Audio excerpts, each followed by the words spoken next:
Here we go. All right. So I'm trying to make sure you can see the table and all the beautiful faces in here.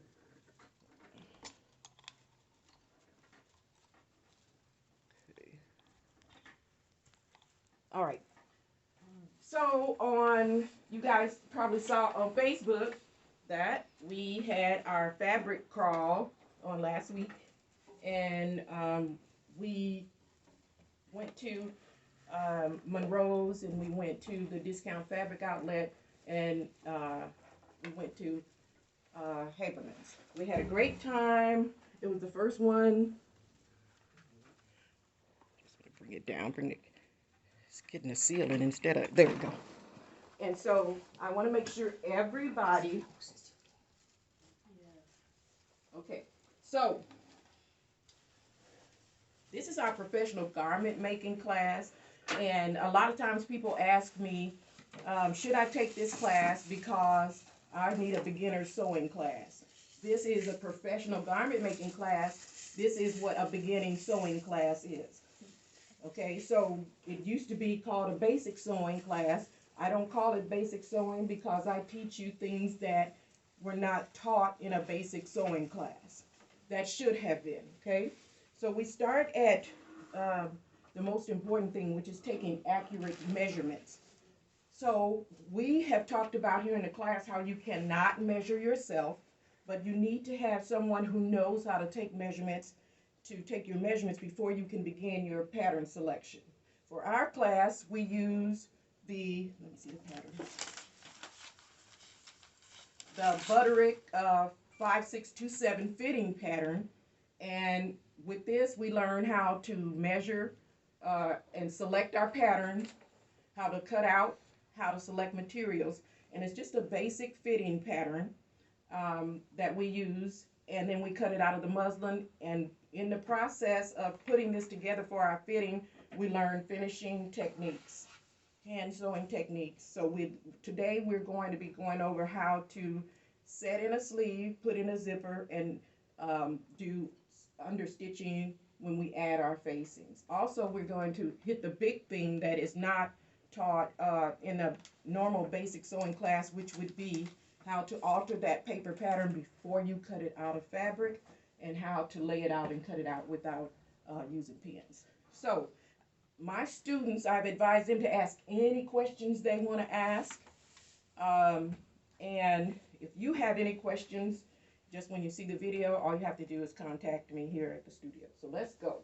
All right, so back to the fabric crawl. We had a challenge, and so we have some gifts to give out. One of the challenges was to find some fabric at one of the stores that cost under $1, 60 inches wide for apparel.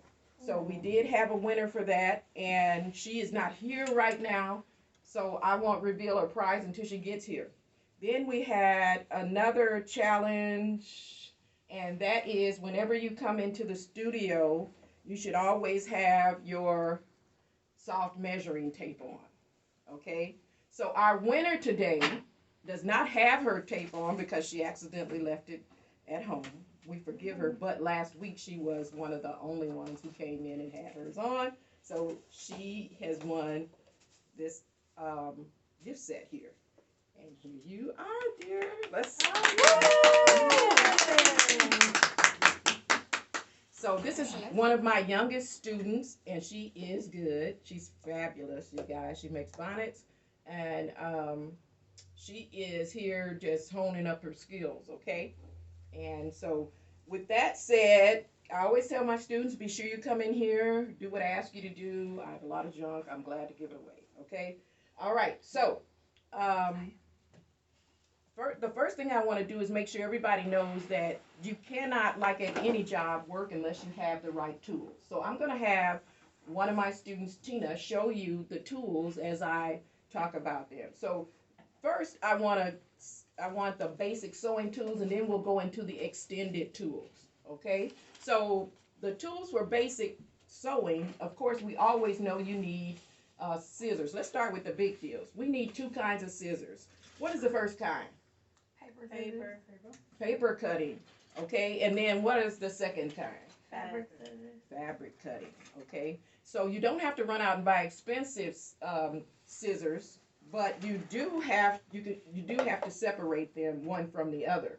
These are my personal scissors here, and I'm not going to reveal the brand because I'm not trying to sell for the brand, and you might find out you when you start to buy the tools that you like a different brand. But these are my dressmaking shears. They're bent handle, and bent handle means that just like you see the handle is up, it's bent, so that when I'm cutting like this, if I'm cutting fabric, okay, then it would be bent down where I can get underneath it. If I'm cutting several layers, this goes down underneath. So you want a nice bent handle pair of dressmaker shears, okay? And also, these are my tailoring shears, and you can see by the size of these, this is for cutting through layers of fabric or wool, or if you're cutting out something really thick, okay? And then pinking shears, okay?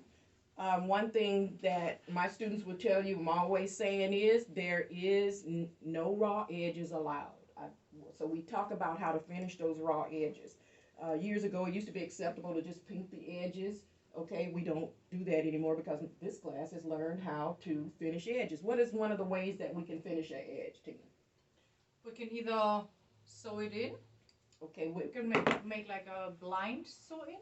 so we can. Or we can do a seam around. So what we can do is do a self-bound where we just take the seam allowance and fold it over the other and stitch it so we don't have raw edges. What's another one? Anybody know another? Piping. Bias tape. Bias tape. That's right. We can use bias tape. You can make your own bias tape, or you can go to the store and you can buy bias tape. And bias tape, or seam binding, as you can see, it's folded in, so you just put that around the whole everywhere there's a raw edge and you stitch it. Okay, it's an easy way to do it, and if you do it using the matching fabric, it is a couture technique. It's really nice. Okay, all right. So the next thing that you would need for sewing would be what? And I'll let my youngest student show me that. What do you need for your pins? A pin cushion. Let's pick it up and show it to the camera. Pin cushion, okay? So anybody know the details about that pin cushion and why that pin cushion is so fabulous? It cleans it's got something in there to clean the needle. It cleans the needles and pins. So what is the little, hold it up, what is that little cherry thing on the end of it there? What is that for? It's to clean your pins and needles. So that's to clean your needles. Okay, and then what do you put in the green part? At the top of your sewing needles. You put your hand sewing needles in the green part.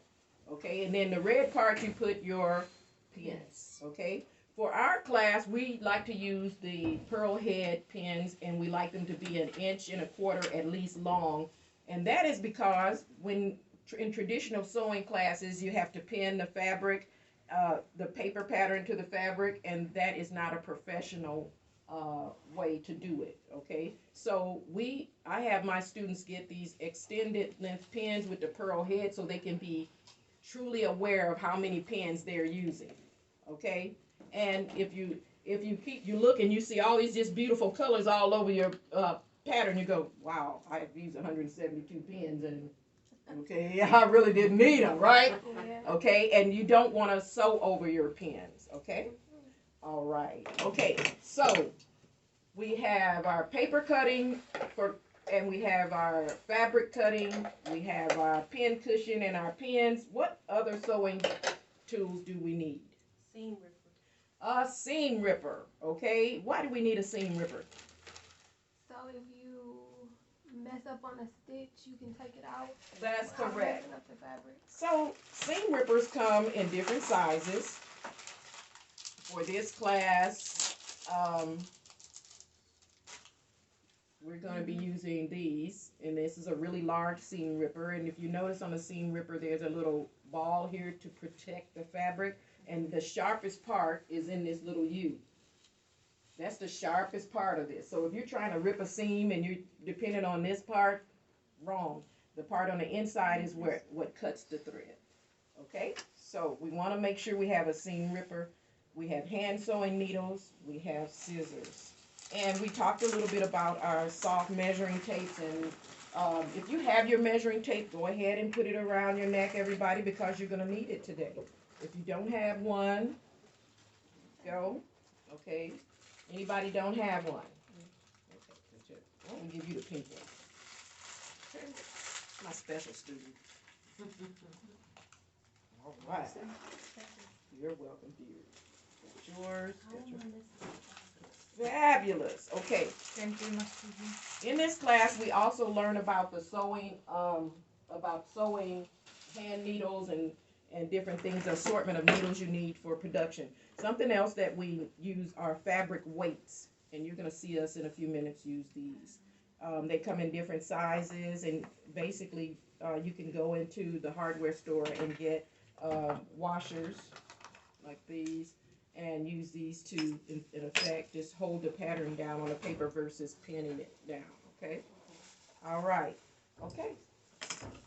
So are we missing anything? Any basic tool from that we need for sewing? Of course, we know we need thread. Yes, yeah. The finger. Thimble. The thimble. What do we need a thimble for? We don't push Needle through the fabric. That's right. So thimbles, even though you see this little thing you probably saw in your grandmother's sewing kit and whatever, you think, oh, this is, these come in different sizes, made out of different materials, and you wear them. You have to be fitted for one. So, and you take it, and it's when you're sewing, hand sewing, you use it to push the needle through so that you don't puncture your finger. Okay. And these come in different colors, sizes, and it depends on the type of materials you're using, okay? And then we have your hem gauge. So this is a really nice hem gauge, and these come in different qualities. This one came from Wewak. This one came from Amazon somewhere. What I noticed is that they both do the same thing. This one is nice and heavy. This one's a little lightweight. But this is for when you're at the machine and you want to, or you're marking fabric and you need to mark 1 inch, you can slide the gauge to 1 inch and move it along the edge of the fabric and mark it. Okay? So this is a tool that nobody talks about, but it is a great tool to have. Everybody should have that. So you've got your seam ripper, your hem gauge, and your wax, your thread control, okay? So when you're finishing garments professionally, you need to be able to do an invisible hem. You need to be able to do a blind stitch. You need to be able to do the back stitch. Whatever you're doing with hand needles, you're going to have your thread as about 18 inches long. And when you pull off that much thread, you're going to need to add a little thread wax on there so that the thread is more easily controlled. So you definitely need to have that marking pencil. And the next thing is your marking pencil, okay? And these come in different colors. These are fabric marking pencils, so they will wash out. You have to be careful and know what you're using, because sometimes you can use the iron after you've marked it, and if there's wax or oil in here, it will get in the fabric. So you'll have an assortment in your sewing life of marking pencils, okay? For this class, we're using we're using 100% cotton muslin, and we're going to be using any color we want to, because we're using a fitting pattern. But when you're doing sewing and you're using fashion fabric, you want to definitely know what's in the pencil you're using, because most likely you need to use just chalk, okay, and then brush it away when you're done marking it, okay? All right, any questions, class? So here's another tool, okay, and this is a roller. Usually you see people using these when they are putting up wallpaper, okay? You see it bigger than this, right? And so it's so that we can make the wallpaper smooth. These are for flattening the seams. So this is another tool you most likely have at your sewing machine with you, okay? And what you're doing is just opening the seam and We already know that our iron should be on. Ours is on, because anytime you come into the sewing lab and you're going to sew, you're going to need to press the seam. Sew, press, sew, press. This is so that if you're at the sewing machine and you're sewing a seam and it really doesn't need to be pressed, but you need it to stay open temporarily or whatever, you can use this, open the seam, and use this to roll it flat. Okay? So this is another tool that usually you won't hear about in a traditional basic sewing class. It is a good thing to have, and it comes in different sizes. One of these is plastic, one of these is wood. Preferably the wood one. The plastic one, if you don't have anything else, it will work. Okay. All right. So we are going to be. I think that covers all of our sewing tools. Did I miss anything? All right. Okay. So what you see on the table is our fitting patterns cut out. Also, what you're going to see is the measuring charts, because again, we have to have accurate measurements taken so that we can alter the paper pattern before we cut it out of the fabric. So what I'm going to be doing today is showing you how to alter a pattern piece, because I've already went through this with this class, but I want to make sure that you guys can see how to do it. So what I'm going to be doing is taking my additional sewing tools, and it's anybody have, can you have yours? Show us the 3 extra tools we need for sewing that we're going to be using today. So this is the 2x18, so it's 2 inches wide, 18 inches long, clear plastic ruler. You usually see architects or interior designers using this, and pattern makers. So, okay, these are additional tools that usually if you go to a class to learn how to sew, you don't even know you need this. But how are you going to alter this pattern, make it longer, shorter, or wider if you don't have this tool, okay? And then we have a French curve. Now, you'll see a French curve. You'll see this one. You'll see them looking like all kinds of different things, but the one thing they have in common is the curve for armholes and necklines. And so you need this in case you have to adjust the armhole or your neckline, okay? Another tool is a square. These come in different sizes, but basically what this does is help you lay one side against a straight line, and then you'll be able to draw a straight line across, or you'll be able to square a line. Very important, because you want your lines straight when they should be, okay? All right, so again, we have our basic sewing tools, and then we have our 3 pieces, our additional tools that we need for altering our pattern. You will never go in a store, purchase a pattern, and look on there and go, oh my God, 36, 24, 36, that's me. Okay, I don't have to do anything but cut this out and lay it on fabric. You know why? Because nobody came to your house and took your measurements and drafted this pattern for you. Okay, so that means if somebody made a pattern, they made it for the average, okay, and we're all shaped differently. You can have 5 women that buy size 12 and they all look different. They all have different bust sizes, waist sizes, and hip sizes. So that means we have to do some alterations to the paper pattern before we cut it out of the fabric. And if you have to do those alterations, you're going to need your tools, okay? So in this professional garment making class, we learn how to alter the paper pattern, but we also do the basics. We have to learn how to set in a sleeve, put in a zipper, okay? And we have to learn how to finish seams, and we have to learn how to sew darts. So in this class, the students have already been over the steps to the garment making steps. And somebody look in their binder and tell me what the order of construction is. That should be in your binder.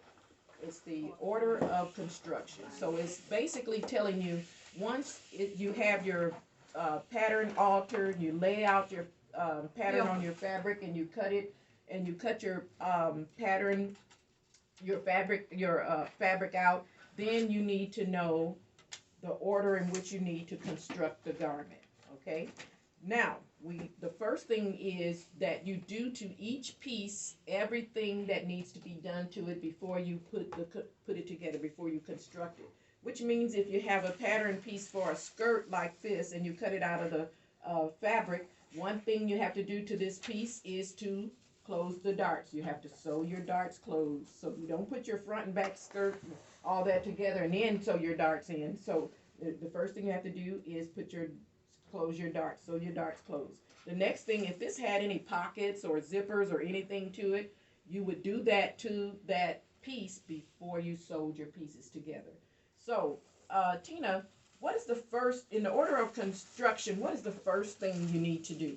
Darts, tucks, and pleats. Darts, tucks, and pleats. Like we just said, you need to, for each piece, if you have 5 pieces, so in this case you have a front and back top and a front and back skirt and you have a sleeve, for each piece you're going to make sure if there's darts and tucks and pleats that you sew those all together, right? What's the next thing? Anybody else have their I don't think I got that Style sheet. lines, yokes, and princess lines. So yes, if you have princess seams, style lines, anything that needs, like if this skirt had a seam going down it and it was in 2 pieces, you would sew those 2 pieces together. Okay? Anything else? And then interfacing. Interfacing. So let's talk about that. With this class, you guys would notice you have facings. So if you look at the garments that we have on today, we all have a lot of knit on. So when you have knit fabric, usually it's turned under or there's binding around the edge. But when you're using a woven fabric like we're using, what would happen is you would have a facing. The facing is going to be cut out of the same fashion fabric that you use for your garment, and then you're going to take it and you're going to attach it. So what happens is, let's find the front piece. This is the front neck. So what would happen is, if I was sewing this together, I would sew it around, it would fit right. It's like a duplicate of my neckline. And I would sew it and turn it on the inside. Does that make sense? Mm-hmm. So this is my facing. All right. And it takes care of that raw edge, right? So you don't see the raw edge, because if you sew this and turn this inside, then you got a nice smooth edge, right? Mm-hmm. All right. Okay. So when you have a facing, you cut it out of the fashion fabric, and you have to add interfacing. Okay, interfacing can be sewn on or fused onto these pieces, and it just makes this piece stronger because it has to hold the shape of your neckline. So when you have the fusible facing, this is interfacing, this is fusible, so the fusible has these little glue dots on it. And you cut this out of the fashion fabric and out of this, and then once you cut it out, you take it to the iron and you fuse it onto the fashion fabric, not on the pattern piece, and that just makes this piece stronger and more able to hold the shape of your neckline. Okay, so interfacing comes in a lot of different weights, because fabrics come in different weights, okay? And then sometimes it doesn't have the glue on here, you can't fuse it, so sometimes it has to be stitched on, and usually you'll see that with men's suits, where it's stitched on. For us, we're going to be using fusible. So I want you guys to take your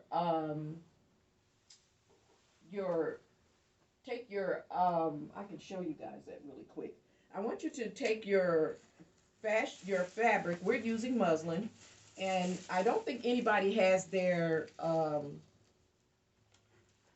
facings cut out yet, right? Yes. So out of the fashion fabric. Not of the fabric. Out of the fabric. No. Okay, so I can show you guys really, really easily how to do that. So this is our muslin here. And I'm going to take my, if you guys want to stand up to see, you can see if you want to. And I'm just going to take it and just cut it evenly here. Okay.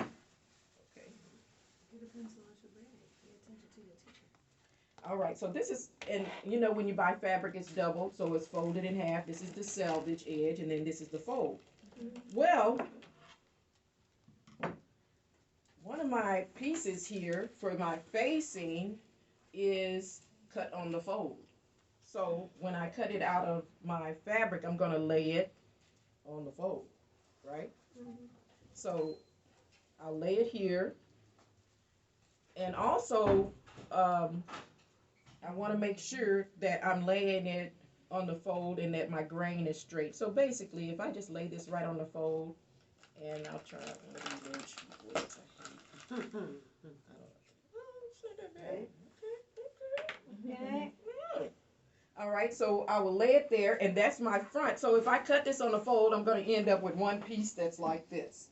Okay, and this is the piece for the back. It is not on the fold because we have a zipper in the back of our garment. So we need two pieces, but we don't need it to be on the fold. We need it to be open, okay? So I'm going to lay that out. Now watch this. There's a grain line on here. The reason there's not a grain line to show us which way to lay that pattern piece on this one is because it's on the fold. The fold is already straight. Okay, this one we got a grain line on because it's not on the fold. And so what we're going to do is take it and make sure we lay it. Look at where the grain line is straight. See? Yeah. Okay. All right. Okay. So, can you see, Asia? Can you see? Everybody see? Okay. All right. If you have a question, guys, please. What is this piece? I gotta cut it out. It is the facing. Let me find it. Okay. Okay, I got the skirt. I just need to It's cut piece that. number, in this pattern, it's piece number 9 and piece number 10. Okay. Okay? So I'm going to take my marker, my fabric marker, and I'm going to show you guys how to cut this out. Oh, I can see. Okay. All right. See on the camera too. Okay. So what I'm going to do is show you guys how we cut out